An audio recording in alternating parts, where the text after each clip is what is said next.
So how are we going to do about the start of monthly M&M? Like, how are we going to? We are now officially recording, so this is in the pod.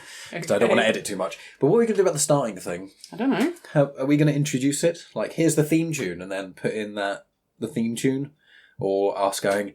I don't want to have to dance every single time. that is a lot of effort. But then if I make a title screen thing, it means there's a lot of effort on video editing.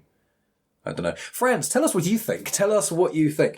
If you are, obviously, Patreon supporters are listening to the show a month earlier than anyone else, and they also get to watch the video version as well, because I upload it to YouTube, and anyone who is watching the video version gets to see we have a fancy schmancy new camera, Whoa. which I afforded, which, thanks to you lovely individuals, Patreon supporters, thanks to you, I could afford it, basically. I was able to buy it.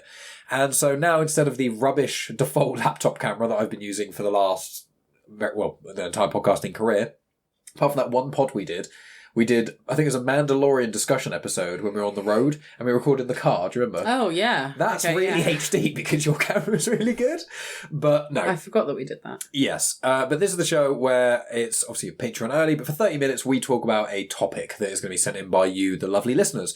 But the first episode of M&M Monthly isn't actually out yet, so no one will have submitted any more. So for episode 2, we've got Pantomime. So yeah, Megan and I are going to talk about pantomime stuff. There's a reason for it. It's not just pulled out of thin air. So that's where we're going to go. So cue the theme music. It's M&M Monthly Discussions, the time of month we all go crazy for, where Mike and Megan talk about a topic. It's a podcast you simply can't ignore. Time for some popular catchphrases. Megan, your Spider-Man 3 rant is legendary. So what did you think about that? Yeah, it was alright. Don't like it, it's too weird. It's not that weird though, is it? You know what? I actually quite like Star Wars. I'm tired. So if you want to join in the fun, tune in to M&M Monthly. You don't have to do the Bob. I'm going to cut it and then it's going to have... If you want to do that, go on then. That's funny. You literally said I don't want to dance, and then you start immediately dancing. Yeah, but it's different me just randomly dancing as opposed to having to listen to myself sing, making a jingle, and then dance. Yes. But yes. Also, I look a bit weird on the camera, as I often will, because I have eczema, and so I have to put a lot of cream on my face, which sounds weird, but a lot of ointment, emollient. So you can see the light reflecting off my cheek and forehead. So that's good. But Megan looks amazing as always, Thanks. apart from when she does that face, which I hate. But yeah, pantomimes. So I'll first off say that I don't like pantomimes. I didn't really like them much as a kid. I wasn't overly a fan of them. And then, as a teenager, obviously, I hated them because I was an angsty, edgy teenager. Obviously. Well, yeah, I like Slipknot. I couldn't like pantomimes as a Slipknot. I was too edgy for that. And then Megan, however, has recently been in a pantomime. This is which true. I did really enjoy the pantomime. Obviously, to support you, it was great. But it was actually a fun pantomime in itself anyway. But generally, I don't like pantomimes. Megan. Pantomimes. When you were a kid and all that jazz, did you watch many? We used to go and see a panto every single Christmas. And it's only a British thing, isn't it? So obviously when you're in Italy... It's a British thing, yeah. It wouldn't have been... No. It's not anywhere, is it? It's literally just the UK. No, I mean, the only reason that my dad knew what was a pantomime... Like, the only reason that my dad knew what a pantomime was is because, like... He married a British woman. Half my family are English, so, like... Yeah. No, yeah, it's very much a British tradition. Yeah. Yeah, no, we used to go and see a pantomime at the Mayflower every Christmas time. So the Mayflower is like the big theatre in Southampton. It's one of the biggest in the UK, I think. It's a really big theatre. As in, like, not necessarily in size. It's got a big capacity, but also just it is one of the theatres that will have the big shows that go to it. So, like, The Lion King, The Book of Mormon, Wicked. Basically, any time something goes out of the West End, when it's out of the West End and starts to tour... When they're touring, it will go to the We're one of the first places who get it, which is amazing, because, like, when we go, hey, there's a show in London we really want to see. Oh, it's £100. Let's just wait for it to tour, and it'll almost guaranteed come here. Yeah, I mean, it will still be expensive, but... Oh, yeah. But, yeah, no, we used to go and see a pantomime every single year. I used to go with my cousins, my nan and granddad, obviously my mum and my brother. Sometimes we would go with my mum's half brother and his kids, so like my other cousins. But yeah, no, we used to go every year. Well, for American listeners, first of all, I want to say the Mayflower Theatre in Southampton, which is where I'm from, Southampton, 2,300. Which, if an American is listening, they're going, "That's a tiny theatre," and it's like, no, it's a fairly sizable one. It's a decent size. Decent size. I mean, it's bigger than where the Book of Mormon has its like residency in London. The actual like stage for it it's smaller. Mayflower is bigger than that one. Yeah. It's more. I just know Americans obviously because they make everything gigantic. I think quite a lot of their theatres and etc. are quite large. But before we talk about your further experience with you in the pantomime, can you explain what a pantomime is? Because anyone outside of the UK often doesn't really know what one is. A pantomime traditionally is, I believe, a show that has a twist on a fairy tale. Yeah, or a very common story. It's generally a fairy tale story. It's a fairy tale story that normally is comedic. It's very over the top. It's meta as well, very self-referencing. It's very meta, it's very self-referencing. It's all performed on stage. And it has a lot of audience participation. Yes, and it's one of those, so there's often Sleeping Beauty, Snight and the Seven Dwarfs, I've seen Jack and the Beanstalk. Yeah. It's all, they go almost like on a cycle. It's like a 10-year cycle is almost... Yeah, I mean, also... There's only a minor celebrity playing one of the main characters. It's like someone who used to be on a soap opera. There's like Jason Donovan, was it for a while? Or Stephen, what's-his-face, used to host quite a few things. Stephen Mulhern, has he done pantomimes? Is he the one I'm thinking of? Christopher Biggins is quite a popular panto person. I've seen... It's kind of like... Yeah, Mulhern, yeah. He was in a pantomime. Oh, really? Yeah. It's kind of like Britain's as well, first introduction... Like, not necessarily first introduction, but like accepted drag. So the dame, traditionally, in the show, is played by a man. Yep. I want to say what drag means as well, the word. Huh? What we learned in the Jeff Goldblum thing, what drag means. I don't remember. Dressed as girl. Yeah. It came from Shakespearean times, we believe, around when theatre started off and women weren't allowed to act, because obviously that was a job outside of being a housewife. So men, when they dressed as women, they'd go to drag, dressed as girls. Sorry. But yeah, no, generally there's some sort of, like, celebrity. Celebrities that normally I've not heard of. Yeah, it is quite a lot in the UK. Is people that are from soap operas that tend to be in it. Yeah, which I'm also I've seen one that had like someone actively famous. I can't remember if it was. It's not Graham Norton, but what's the other TV presenter that's similar? Alan Carr? No. Alan Titchmarsh? No, not Alan fucking Titchmarsh. I've met him though. I know you have. No, what was his bloody name? He was actually a drag queen. He had a drag persona. Oh, Lily Savage was the drag persona. Yeah, I've seen a pantomime with Lily... Paul O'Grady, thank you. I've seen a pantomime with Lily Savage in it. Oh, that's cool, yeah. Yeah, that is cool. Because the thing is, as well, it's also minor celebrities. It's often people who won X Factor a decade ago and don't really want to release another album, or might just be passionate about theatre. I might be not necessarily just for panto, because a lot of people do. Like Gareth Gates, I've seen. Yeah, would do not pantomime, but he was in a production. I think Shane Ward as well, and I know there's people who've either who've been on like X Factor or Pop Idol, that kind of thing in the UK, or they were in like a boy band that haven't been together for a while. There's like someone who can actually sing. Yeah. You know, there's a lot of singing and dancing in a panto. Yeah, and it's all live. So I mean, although I don't like pantomimes, you have to be very skilled to do one. It's you know, regardless of my enjoyment of them. There's also the rewriting of stuff, isn't it? Because when you get the fairy tale thing, you have to rewrite a lot of it. Well, generally there's a script. So like when we did the panto, there was a script. We edited the script slightly, but the script was written by someone who was already set. It was already done. Yeah. But yeah. Yeah, so it's basically, and it's, I don't like them because the humour's really cheesy. Really cheesy. It is over the top cheese. It's basically, there's only two types of humour in it, really. And it's ridiculously childish, slapsticky humour that children can understand, as in 6-year-olds can understand. Or innuendo. But innuendo is like hitting you over the head with the innuendo. And as well, whenever there's the dame, obviously, as we mentioned before, a woman character who's one of the main characters played by a man in drag, there's literally, without fail, jokes about that person being unattractive. It's just, it happens every single pantomime. It's like, oh yeah, the dame, yeah, the years haven't been kind to her. Oh, what you saying, love? And they always talk in that kind of really, like the most, if I was going to be a dame in a thing, I wouldn't talk in this voice. I'd be talking like this the whole time. How you doing, It's love? either that or it's like, ooh, how are you doing today? Like very much like Robin Williams in like Mrs. Doubtfire. Yes, yeah. Not far away from John Travolta in Hairspray. Which is, drag as well, to be fair. And that also, as a stage production, is traditionally played by a man as well. Yes. So when I saw Hairspray the first time, it was played by Michael. He was played by Michael Ball. I was going to say it's a Michael Ball, because whenever a theatre or a panto gets spoken about, Michael Ball gets mentioned. Not really. I don't really know. I still don't really know who he is. I just know that you've met him. I've met him twice. Was he Les Mis? I didn't see him in Les Mis. Was it the 10th or 25th year anniversary or something? I can never remember. I think it's the 10th anniversary, which is my favourite version of it. He plays Marius. Right, yeah. In Les Miserables. I got to see him as Edna Turnblad in Hairspray, and then I also saw him in concert. What was he sing? Did he have his own original music, or was he used to do covers? It's covers, predominantly. And I went and saw it with my mum and my nan and my granddad, and I was legitimately the youngest person there. I think you're probably the only person of our generation who even knows who Michael Ball is. In the theatre world, Michael Ball is big. In theatre, Michael Ball is a big British theatre I am somewhat... especially the fact that he played Marius.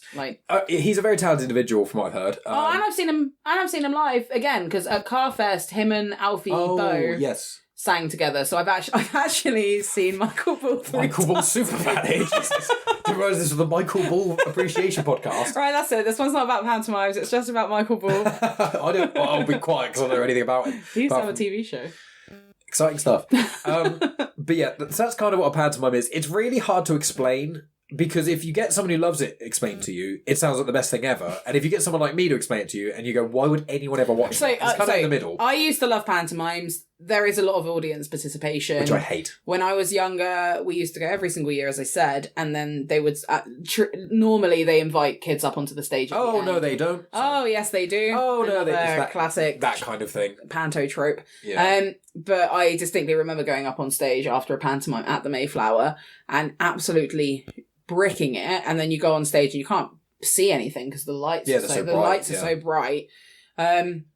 But I had to do a competition where there was like a bar stool type seat, and you had to jump up and down on it, and there was a balloon that was in front, and you had to inflate the balloon and be the first person to inflate the balloon by jumping up and down on the seat. Right. I can't remember. I'm glad you showed us jumping, because I didn't know what jumping was until you did that. I mean, again, guys, check the video version, because the video version of these podcasts is excellent. I can't remember if I won or not, but I definitely won a prize. I think I won a selection box.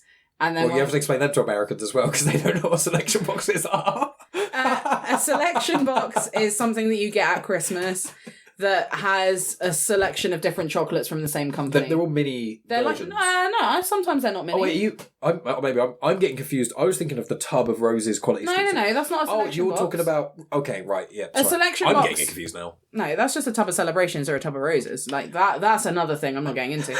No, a selection box is, for example, if it was like a Mars one, you would have a Mars bar, you would have Milky Way, Galaxy. You'd have a selection... One of each major... A selection of each major chocolate bar from that company. Yeah. I think I won a couple of selection boxes, because I remember going back to my nan and granddad's house afterwards, and I still am a very generous person. But humble too. No, I am. I'm not traditionally... I'm traditionally a very modest person. I know. But generosity is a trait of mine. I know. Much to my expense at times. Yes. But I remember going back to my nan and granddad's and then sharing all of my chocolate out with everyone. Because you're very kind. Because I'm kind. And generous. Yes. And humble. But yeah, no, so my long tangent with that is I used to love pantomimes when I was younger.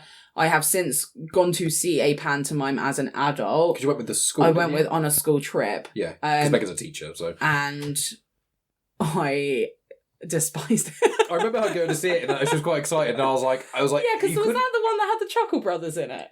It might have been. I think it's the one that had the Chuckle Brothers in it. Because obviously you were going, and I was like, and you made a joke like, "Why don't you come?" And I was like, "You genuinely would have to actually pay me money." So you wouldn't have been able to come. No, of course, no, I know, but we were joking about it and talking about it before. But I was like, you would have to actually pay me money to go to a panto, and obviously pantos cost money to go to. So I was like, when we eventually have kids and all that jazz. If they want to go to Panto, or we'll take them to at least one, and we'll see what they think. And if they like it, I will go. And I'm not going to be a Grinch about it. It's a nice Christmas tradition. Like Pantos run normally from like November to January time. Kids love it as well. And it is very kid friendly. It's very like you'll have the baddie on stage, and then the kids will be like, "He's behind you," and then there's like a whole back and forth, the hero will turn around and be like, "No, he's not," and they'll be like, "Oh yes, he is. It's like, it gets the kids engaged. But also there's a lot of songs in there. Like there are a lot of songs. So it's all covers. And so it's normally like fairly big pop songs, things like that people know of. Yeah. There's a lot that often come up in pantomimes and stuff as well. But yeah, when Megan was saying she'd go to the Panto, I was like, rather you than me. And then she went, and she was like, yeah, I'm quite excited actually. I haven't been for a while. Then she came back and was like, I haven't been to one since I was a child. and what did you say when you came back? I don't remember. You were just like, I didn't like it. I didn't really like it very much. I remember it starting really abruptly. Like, it was like a really loud bang and like loads of music and then like loads of lights. And I was like, oh my God. It always starts off with hi boys and girls, doesn't it? It's always like, hi boys and girls, blah, blah, blah, blah, blah, like that kind of thing. Like it's directly talking to the audience the majority of the time. Like there's normally a character. Often did they do that in my Panto? Did they talk to the... Well, there was audience participation. The dame spoke to You did Sleeping Beauty, but the good fairy and the bad fairy both came up on the rafters and then spoke to the crowd. Yeah, this is the thing. So when I was in the Panto, I didn't get to see it, obviously, because I was in it. Yeah, exactly. So a lot of the stuff, like, I don't actually know what it looked like from your perspective. Like, there are a few scenes that I got to watch during, like, the preparation of show week. Yeah. But most of the time we had to be backstage knowing when we had to come on stage. Yeah, because it wasn't quite... It was like the good fairy came out, hi boys and girls, this is a story about something or other. But obviously the fairy in your Panto spoke purely in... She spoke in rhyme. Limericks, yeah, in rhyme, which was grating on me pretty quick. So did Bad Witch Hazel. Did she only speak in rhyme as well? I'm pretty sure. Oh wow, okay, fair enough. She was more and less insufferable at the same time, but I did still enjoy the Panto, that one. But yeah, there's a lot of songs. There's normally the dame, or there's often a character created in the fairy tale just to be comic relief and to kind of talk to the audience while the plot's moving. Oh yeah, because Muddles spoke to the audience. There's no character called Muddles in Sleeping Beauty. Well, I've not seen Sleeping Beauty, so there could be. But from what I've been told, forgot Muddles. I was on stage when Muddles was talking to the audience. Yes, yeah. So obviously, recently, you a friend of yours, he has been doing. He's been involved in a theatrical. What would you call PAC? PAC. It's the Performing Arts Company. That's what it's called. It's an amateur theatre company. There you go. So he's been involved in that. It originally was a youth amateur theatre company, and then all of the people that were part of the youth grew up. They grew up, and they still wanted to continue it. So now they've got like the adults one, and they've got the children's one as well, and we do shows together. Yeah. So when you did that, because obviously your friend was in it quite a lot, and he was like, I'd love for you to come and get involved and stuff. And obviously you do like singing, and you are a good singer as well. You've done like... You haven't really done much drama, but you've performed. You're in Panatical, which is a steel pan group. So as well. I was in a kids drama thing when I was younger. But it just wasn't. I can't remember why I stopped. I remember being really nervous. I remember there was one time that I had to wear a wedding dress when I did this like amateur kids theatre thing. When you were like 10. I distinctly remember having to wear a wedding dress. Right. It looked like a wedding dress. Maybe it was some sort of like christening dress. It was a white flowy dress. I can't remember. I have to ask my mum. I can't remember.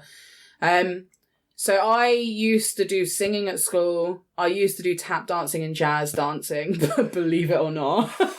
I didn't even realise, like, when we watch Drag Race occasionally and people come out of tap, I'm like, I genuinely didn't realise people in modern era, in the last, 30 years... I did tap dancing for a really long time. Like, I get ballet, but tap is one of those things. And no, if anyone's listening to do tap dancing, I'm not throwing any shade at you. There is skill to it. But I just can't fathom how you can possibly want to listen to people tap dance for more than 3 minutes. When people do it properly, it sounds really cool. But also when people do it properly, they do there's like a whole productions that are like hours long of people tap dancing. Like and I'm like, which I've seen. I've seen Riverdance. Is that Michael Ball as well? That's actually Michael Flatley. Oh, for God's sake. No, so yeah, I used to do like choir and stuff at school, at college. I did tap and jazz dancing, and then I stopped doing that so I could do karate. Nice. Nice, yep. Which you use every day of your life. I do. Yeah. That's why I'm like, Then I didn't really do anything like that. As Mike's mentioned, I was in Panatical, which was a steel band. That was part of my school. And I did steel pan for like 8 years. But drama. You went in school for 8 years. You graduated from school and then you were allowed to. I did secondary school and then I carried on with Panatical until I went to university. But yeah, no, my goal for 2023 was to try and put myself out of my comfort zone a bit more. So that's why I signed up. Well, you looked at choirs and things, didn't you? Well, yeah, actually, that's the thing. So yeah, I was looking for choirs to join. but they're all, the ones that I found online were all really intense. The ones where you had to like audition, and like, I didn't want that. I didn't want one where I had to audition and it was like this big intense thing. I just wanted a fun community one where you can just go sing a handful of cover songs and like sound nice together and maybe put on a couple of like concert. Or like go to like a Christmas fair. Yeah. But a lot of them, as you said, were either really intense or they were really religious, and that's just not me. I've got an issue with the elements of religion, and religious choirs are really cool. Like some of the songs that we sang at college were like really cool songs that were linked to religion, and there was like I really enjoyed some of them, but it's just not my vibe. So I joined PAC to try and put myself out of my comfort zone, and thus was in a pantomime. And now you're obviously currently doing practice for a musical as well. This is true. Which, you know, is a panto is kind of like a musical, but also not. I'd tell you a good way to compare for any listeners who still can't grasp what a panto is, which is fair because we haven't described it the best way. I've described it well. You've done quite well, but it's almost like a Disney film in a way that it's suitable for all ages. There's a couple of innuendos, and there are songs in it. There's a substantial amount of songs, but it's not overtly like a musical, like a conventional musical is. You know, conventional musicals are either every word is sung. It's like watching a Disney fairy tale. Yeah. Well, that's what I mean. But that's the comparison I was making, because, you know, certain musicals like Les Mis, every single word is sung, whereas you get other musicals like Book of Mormon, which the majority of things are sung, but there's a good chunk that isn't. It's a hard one. I don't know if I would class a pantomime as a musical. But that's what I'm saying. Disney films, because we've got into discussions about it before, where Disney films are musicals and are not musicals at the same time. They're in this weird middle ground, and that's where I think that's a good parallel of pantos. They're kind of halfway between a comedy theatrical production and a musical. I think they're kind of... Yeah.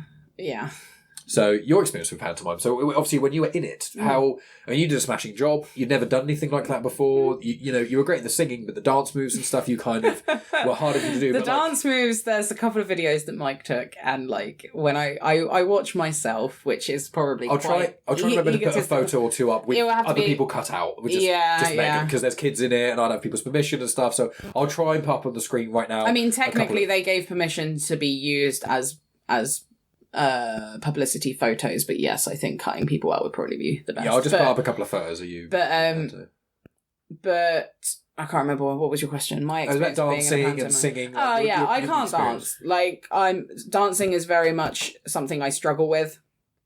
The first dance rehearsal that I went to for the pantomime, I had to go and have a little moment outside, and I had an overwhelming cry because loads of people have been in the company for like years. Like there are people that have gone to university to do musical theatre, and like that's not me. I used to do tap and jazz, but that was like... Well, tap and jazz are pretty far removed. From panto, tap and jazz. I must have stopped doing tap dancing and jazz dancing when I was in like year 5. Yeah, if you do most things before you're 10, I was like 9. Yeah. So we're talking like 20 years ago. Almost. It was more than 20 years ago. Shut your mouth. But yeah, I struggle with the dancing, but I thoroughly enjoyed it. It was something that I can't express how much I enjoyed it. I know for a fact that I'll sign up to do the next pantomime. Like I signed up to do the musical, and I got a small part in the musical. You auditioned and got an actual speaking role. And because before, when you tell people what you're doing in the pantomime... So in the pantomime, I was a chorus member, which just essentially means that I'm in all of the songs and dances that aren't for main characters. So I predominantly was in the background. I chose to be acting chorus, which meant that not only was I in all of the songs and dances, bar the ones that were like the solos, or bar one song that I wasn't there for that week to learn, then I chose not to learn it because I'm not a good dancer. So it made sense for me to prioritize all of the other dances rather than trying to learn a brand new one. But yeah, so I was acting chorus, so I was on stage for other bits that other people weren't on for, and I just like pretended to clean it was like an extra. Is it in a film and an extra? You've got two main characters sat talking in a cafe, you've got people around them pretending to eat. That's almost what it was. And then chorus means that because pantomimes, a lot of the songs, have group vocals, a group of people singing like harmonies or backing vocals, things like that, and that's a part of what you and several other people were doing. Yeah, I was a chorus member, which just meant that I was in all of the songs and dances to like add extra bodies and people and voices. You didn't get to a little. I wasn't mic'd up. No. You did, but there are like 4 hanging microphones on the stage. Yeah. But yeah, no, you did a great job, and you had a great time doing that as well. I did have a really good time. I really, really, really, really enjoyed it. It's really nice seeing some of the pictures because I genuinely am really like smiling and laughing and enjoying myself. Like I know that there are bits that I found difficult. So like when my brother came to see it on the same night that Mike came to see it. It was on for 4 nights, by the way. It was Friday night, Saturday matinee, Saturday evening, and Sunday matinee. Yeah. So it was quite an intense weekend, plus all of the rehearsals the week before, and I was at work as usual as well. So I was basically doing two jobs. Well, also Megan, with the way they do it at PAC is that Sundays everyone's there to do, I think, primarily like dance practice, and then on the Monday you generally do acting and singing practice a bit more. No, Sundays is dance and singing. Mondays is acting. Okay, right. So obviously you were there for pretty much every Sunday, bar the odd one because of just life, and then about partway through, you then start getting involved in the Mondays as well. And then the week running up to that, you had the Sunday one, and then the Monday, Tuesday you had off, but then the Wednesday and Thursday we had dress rehearsals, and then Friday we had the first show. And the week prior, like on the weekends, on the Sundays the Sunday and Monday when you were practicing, a lot of it was 7, 8-ish to 10-ish. Whereas the week before, between 2 to 3 hours. Yeah, but the week before, you were like the Sunday before show week. It was a full day rehearsal. It was 12 hours, wasn't it? From 10 till 10. Yeah, which is obviously a huge amount of effort. Obviously, we had a period of time there to go get food, but it was from 10 till 10. It was intense. So you did the week running up. It was like almost a crash course. You'd been practicing for months, but like it was the full run throughs of the performance and everything. There's a lot that goes into it. Like, they're no easy feat. No, you have to write the script or edit a script. Then you get somebody who's going to direct it. You have to sign the parts. In this case, they paid for the script and then edited it. But but it was a fun experience and I really thoroughly enjoyed it. It's just as I was saying, it's nice seeing some of the pictures and the videos because I genuinely look like I'm enjoying myself. But my brother came to see it on the same night that Mike did, and he whispered to my mum as the curtains open. The first song. On the very first song. Because the night that Mike came and my family came, it was the night that basically all of the people that were coming to see me came. Yeah, that's 20 of us or so. So the Friday night, I didn't have anyone specifically coming to see me. Saturday matinee, my friend came, but his husband is also in the pantomime, so he would have been there regardless. The husband who got you in... The reason you're doing PAC is due to this friend's husband. Yeah. And then Saturday evening, I had Mike's mum, my brother, my sister-in-law, my auntie, my cousin, our friend Justina who came as well. Who's been on the podcast. But also she's Polish, so it was interesting getting her perspective of a pantomime because it's a British thing. So I had 8 people coming to see me that night, and then on the Sunday I had 2 people. And I had 2 other friends as well that came to see it. 10, So it was 10 people that came to see me on the Saturday. And then on the Sunday I had 2 people. So on the Saturday night it was everyone, essentially. So I was absolutely shitting myself. And so curtains open, and apparently my brother whispers to my mum, "Well, she looks happy, doesn't she?" Because I was trying to concentrate, because dancing is not my forte. It's just Mr. Blue Sky's starting. I know that I need to kick my legs now. I had that stuck in my head. I went for a shower earlier, hence my shiny face, because I just exfoliated with cream on. But I went for a shower earlier, and in the shower, I often listen to music or a podcast, but I didn't this time. And all I had on my head in a loop was the first 15 or so seconds when Mr. Blue Sky kicks in. That bit, and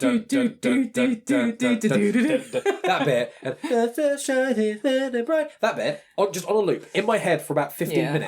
That's why I had to listen to music when I was getting dry upstairs, because I chose the 2 most catchy songs that I like at the moment. Yeah, some of my year 10s, so some of my students started singing "So Wake Me Up When It's," and I was like, "No, you need to stop." You need to stop. And they were like, "What?" And I was like, "I'm in a pantomime. That's one of the songs. Can you please stop singing it? Because I'm having to listen to it a lot at the moment." And they were like, You're in a pantomime? And I was like, yes, I am. The teacher who doesn't like publicly speaking at the school. Nah, I hate it so much. But when performing in a very camp, fun, quirky little thing.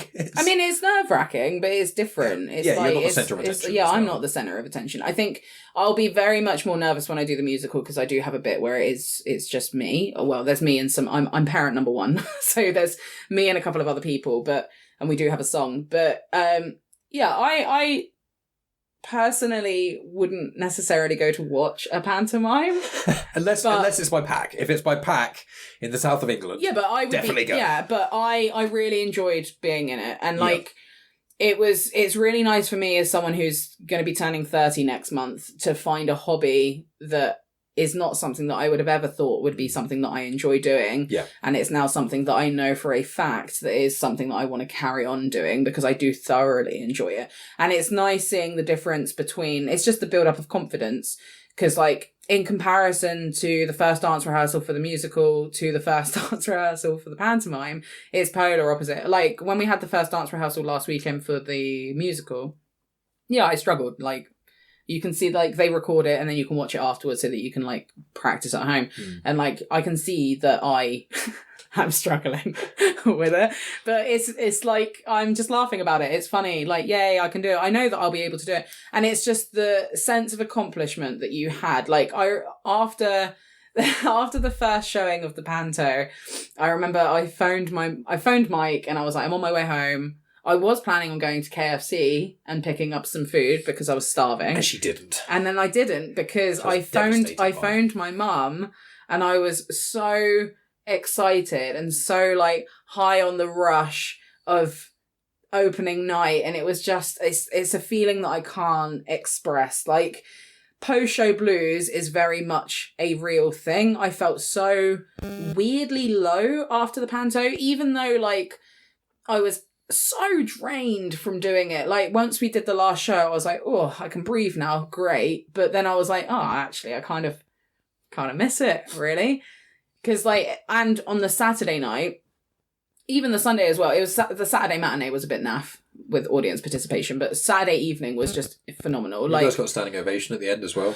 Yeah, we had a full standing ovation and it was just so cool. Like someone took a video from the back, like right at the back of the theatre. I mean, this theatre's like, it's not massive, but it holds up to, I think it's up to 240 people. And I think for the Saturday evening, for two of the performances, we'd sold over 200 tickets. So like we were performing to over 200 people. When I was there, it felt full house. I think there was the odd seat right at the back that wasn't taken. It was like, so cool. The atmosphere, you could feel it was buzz. Yeah. Pantomimes are a weird one. Yeah. They are very much, they're Marmite. They are. They are. You either love it or you hate it. Really. Although unlike Marmite, kids really like it. Kids don't generally like Marmite that much. No, it's just kids and old people love pantomimes, don't they? I think they're just a British cultural. They're just a British tradition. They are one of those. Like if you're going to reel off a load of typically British things, a pantomime is going to be on the list of like actual traditions that we have that are not really other things. A pantomime is there. And they're just fun. Yeah. Like, they're a bit naff. They're a bit silly. They are very silly. They are silly. They're very silly. But they know they are. They're never trying to be anything other than they are. They're not trying to be like a proper serious dramatic performance. And they are silly. The plot is always thin. I mean, for Sleeping Beauty, which is the one that we did, the plot was so thin. But they even make references to it. They make references to the fact that the plot is really thin. Like, so you have one character that meets... Was the Wicked Witch in it? No. Oh, that's what you're talking about? I'm going to say. Oh, okay. So you've got Prince Alexander, I think it was his name, and then he essentially meets the character that is Aurora, but she's not called Aurora in this. She's called something else. So they meet. The main character, Aurora, falls asleep for 100 years, and then it's the same person. Like, the same actor plays the love interest 100 years later. But it's like the great-great-grandson. And it's the great-great-great-grandson, and it's not Prince Alexander anymore, it's Prince Alexis, or something fucking stupid like that. Oh, you look really similar to your grandfather. Exactly, yeah. There's references to stuff like that, and it's just like, you look almost like the exact And they're wearing the same outfit, but a different colour. Yeah. Exactly the same, just it was blue, then it's red. Yeah, it is. It's very tongue-in-cheek. It is. Too much tongue for me. Not enough cheek. But yeah, it's one of those things. If you're not from the UK, I would say come to the UK next January. You can come and see me in the next Pantomime. Well, that would be lovely. But if you're in the UK around the end of the year or start of a new year, see if you could see a panto because it is an experience. Every single theatre will have a pantomime. In the whole of the UK. Every single theatre will have a pantomime going on around Christmas time, like without fail. You can even go to a little village with like 600 people. I mean, they'll have a pantomime. As I said, the one that I was at is up to 240 people. Like, it's not a big theatre. No. And then you've got places like the Mayflower. Their pantomime goes on for 2 months. Like, it's a 2-month run of pantomime. And as we checked, they've got 10 times the amount of people at the Mayflower. Yeah. Like, Winchester had one. Well, Portsmouth had one because Tom and Laura went to see it. Yeah. That one was, what was that, Hook? That was Captain Hook, so Peter Pan. Yeah, Peter Pan's quite a common one. I mean, Peter Pan's a story. I mean, I'm not going to delve into that road of thing. I was going to say Peter Pan's a story. Yeah, because there's another drama company that's like local, and they did Peter Pan for their production. Yeah, it's basically if Disney made a film about it before the 70s, that's an animated film that everyone loosely knows. It's a fairy tale. It all become into a pantomime. Yeah, because I know Disney stole a lot of the stories from, I think it's the Brothers Grimm and Hans Christian Andersen and a few other things. Although, do they do Little Mermaid? I don't think I've ever seen a Little Mermaid panto. No, I think that'd be too high budget almost. That's kind of the thing as well, is that pantomimes are... Look at this stuff. I kind of like... joking. The joke is almost like Deadpool in the only way. Cinderella, Snow White and the Seven Dwarfs, Jack and the Beanstalk, Dick Whittington and his cat, Sleeping Beauty. Whittington? Yeah. No idea what that is. Dick Whittington comes up quite a lot. Mother Goose. Robin Hood. Right. Oh, Robin Hood, yeah. Red Riding Hood, Beauty and the Beast, Aladdin, Peter Pan. I forgot they do ones of Aladdin. That's what I mean. If Disney have done a film about it, they've probably made some sort of panto. Yeah. Like on the Radio Times, which is... it's like a TV guide. Yeah. It's like a little magazine that I don't think people use as much now. Many Christmas. But it's a TV guide that just essentially... Sorry if you can hear Willow crying in the background for absolutely no reason. For some unknown reason, she's watching. It's a TV guide that basically just tells you all of the different things that are going on the different TV channels. Yeah. They've got a website, radiotimes.com, and they've literally got best pantomimes to see across the UK for Christmas 2023. Yeah. so it's like... But I was going to say, like, the reason I mentioned Deadpool in passing, and that was because the joke I was going to say was, in Deadpool 1, there's a point where he gets loads of guns, and then he's about to have this big shoot-off, and then it's like, oh no, the studio... don't have the budget to have a big shoot-off, so here's something else instead. And that's almost the kind of humour that's in a panto, where it's like, oh, it's the big battle scene. And look at the Ice Cream Man as well. God, you got all the audio. Another typically British thing there, the Ice Cream Man. They have Ice Cream Men in... I know they've got it in America. I don't know if they've got ice cream vans elsewhere. The thing is, a lot of places are... Like, a lot of England is quite easy to access, I suppose. Maybe that's one of the reasons why. Are you Googling, are Ice Cream Men only in the UK? No, I'm just trying to find out where they originated. Well, we'll do another podcast at some point about British traditions, and then we can look into Ice Cream Men and all kinds of stuff. Because I imagine that when you finish your musical, we'll do one of these, and we'll do it about musicals. West Philadelphia. Yeah, so born and raised. Right, yeah. So it's an American thing, and then it came over here, right? I think so. Sorry, Americans, for us trying to take anything that you've achieved. Yeah. Anyway, but when we'll wrap up now. But what we'll do is when you finish the musical, which won't be till it's July, isn't it? So I imagine we won't do around the 19th of July, I think it is. So we might do a podcast on this then, but there's only about a week or so between going to the end of the there's a week and a half between the musical and us going to America to get married. And we're in America for a whole month. It's a big trip. So I don't know if we'll be able to do it then, but obviously we'll do some sort of podcast like this about a whole experience in America. That'd be good fun. But at some point in the year, we'll do one of these about musicals as well, and then we'll talk about Megan's experience in the musical compared to the pantomime, and also we'll generally talk about musicals as well, because I think that's quite I'm glad you love musicals. You do, and I could talk for ages about musicals. I know you could, and you've really got me into them a lot more. My dad was quite into them, so that's a little teasy tease. But friends, thank you so much for listening. Thank you to all the Patreon supporters who have made this show possible, because you will get to hear it 1 month early. And you paid for this snazzy new camera. The new camera, the recording device I'm not going to lift up because it's going to make the audio sound atrocious, but there's a new recording device thanks to the Patreon supporters. When my laptop died a couple of years ago, the Patreon supporters helped pay for that. So really, literally all the money you Patrons give, it feeds right into the show, into my Zoom subscription, into a new camera, all that kind of jazz. So thank you to the Patreon supporters. I appreciate all of you so much. You're all the best. And obviously they get it a month early. They also get priority in choosing the topics. But if you're not a Patreon supporter, then you can comment on YouTube if you're watching the YouTube version of this. Or if you're listening on a podcast app, you can contact me on social media at Genuine Chit-Chat. or you can email me genuinechitchat@outlook.com. Megan, do you want to tell people where they find you, even though you haven't posted online for a while? Yeah, Grits Gets Fit. Grits Gets Fit, huzzah. You might get the occasional photo Instagram, of me. Grits Gets Fit. Yeah, Instagram. You're not on the other social media sites. So a quick run through of the thank you to the Patreon supporters who made this show possible and have been wanting more from Megan as well. So thank you to Ria, Thank you, Brett, thank you, Scott, thank you, Dan, thank you, Dave, thank you, Brian, thank you, Tonya, thank you, James, thank you, Margaret, thank you, Frank, thank you, Tony, thank you. And there we go. So thank you to all you wonderful people who made this show possible. I love and appreciate you all. And if you want to get a shout out, just become Patreon support. As little as £1 a month. £1 a month. Gosh, you get immediate access. You get all the M&Ms 1 month early, and also there's over 200 episodes of Afterthoughts, which is me and Megan doing this basically without video. It's us talking about films, TV. In fact, we spoke about musicals. Some about musicals. There's Bake Off musical we spoke about, the Book of Mormon, The Lion King. We've seen quite a few actually, and we've done other stuff as well. So if you want more content like this, me and Megan chatting, and you want to support the show, and you want to get early access to stuff, and early access to a lot of Genuine Chit-Chat episodes as well, please go to patreon.com/genuinechitchat. But friends, find me at social media at Genuine Chit-Chat and all the usual places. We appreciate all of you, and we will speak to you very soon.